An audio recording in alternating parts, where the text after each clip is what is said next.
Bismillahirrahmanirrahim. I am your instructor, Dr. Naila Khalid. Here I am going to explain the process of sublimation.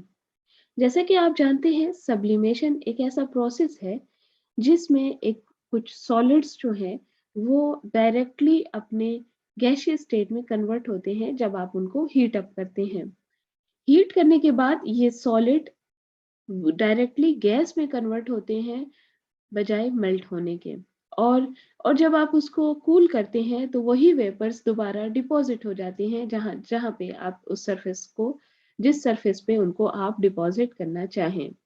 तो basically ये एक purification technique है जो कि हम सब्लिमेशन जो है वो एक प्यूरिफिकेशन टेक्निक है जिसको हम यूज करते हैं उन सॉलिड्स के लिए जो अपॉन हीटिंग मेल्ट नहीं होते बल्कि गैस में कन्वर्ट हो जाते हैं।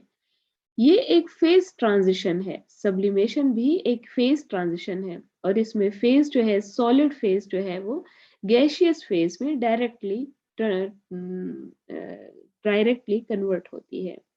यानी आप जब उन सॉलिड्स को हीट करें तो वो बजाय लिक्विड में कन्वर्ट होने के मेल्ट होने के वो डायरेक्टली अपने वेपर स्टेट में आ जाते हैं। इस किस्म की बहुत सारी एग्जांपल्स आपको देखने में मिलेंगी। One of the example is ferrocene. Ferrocene FERROCENE ferrocene. ये फेरोसीन यहाँ पे हमने पेट्री डिश में लिया है। ये भी एक ऐसा सॉलिड है जिसको आप हीट करें तो ये डायरेक्टली गैसियस स्टेट में आ जाता है। इस सेटअप में आपको कुछ ज्यादा नहीं बल्कि 2 पेट्री डिशेस चाहिए। जिन एक पेट्री डिश में आपने फेरोसिन लिया है, दूसरी उसके ऊपर इन्वर्ट करके रख दी है। इस सेटअप को आपने रखा है हॉट प्लेट के ऊपर, यानी heating system, electric heating system. और उसके बाद आप हीटिंग स्टार्ट करने के बाद आप एक ice cold water containing beaker जो है वो उसके सरफेस पे रख देते हैं above that petri dish.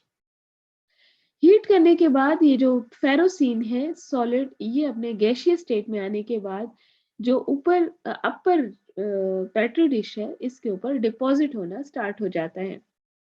After some time ये बहुत ही आसान है, आप इसको डिस्कनेक्ट करने के बाद देख सकते हैं ये बॉटम पेट्री डिश है और ये अपर पेट्री डिश है और इसमें किस तरह वो डिपॉजिट हो गया है फेरोसिन। बहुत ही आसान और प्यूरिफिकेशन टेक्निक है, आप इसको यूज कर सकते हैं और स्पैचुला से आप इसको स्क्रैच करें, इसको वे करें। और अगर आपने क्रूड फेरोसिन का भी वे किया है तो आप इसकी परसेंट रिकवरी भी कैलकुलेट कर सकते हैं।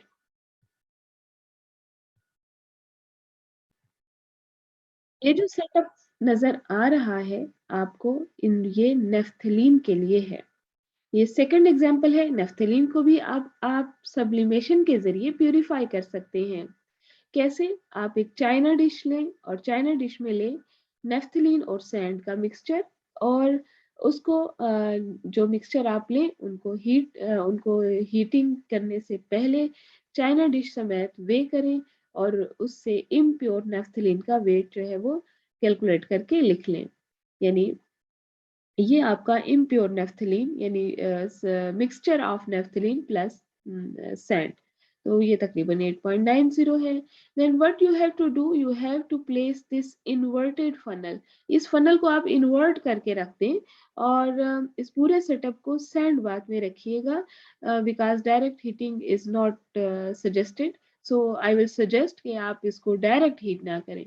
उसके बाद आप ये burner, spirit lamp, what ever is available in your lab, आप इसको हीट करते हैं और यहाँ पे आप कॉटन भी रख सकते हैं और कूलिंग पर्पस के लिए। और ये जो हीटिंग है, जब आप हीट करते हैं तो नेफ्थलीन बजाय मेल्ट होने के अपने वेपर्स में कन्वर्ट होता है।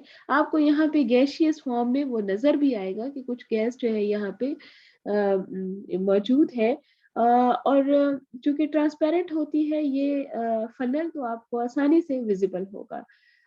और आप कुछ देर के बाद आप जब हीटिंग डिस्कनेक्ट करते हैं, डिस्कनेक्ट करने के बाद कूल करने के बाद नेफ्थलीन इस वॉल्स पे डिपॉजिट होना स्टार्ट हो जाता है और आप इस इस फनल को सेपरेट करने के बाद वहां से स्क्रैच करते हैं नेफ्थलीन को और उसका दोबारा वे करते हैं कलेक्ट करने के बाद, और मेल्टिंग पॉइंट भी लेते हैं, जिससे आपको पता चलता है कि अगर शार्प मेल्टिंग पॉइंट है यानी एक ही मेल्टिंग पॉइंट है, तो इसका मतलब है कि आपने नेफ्थलीन को प्योरीफाई कर लिया है।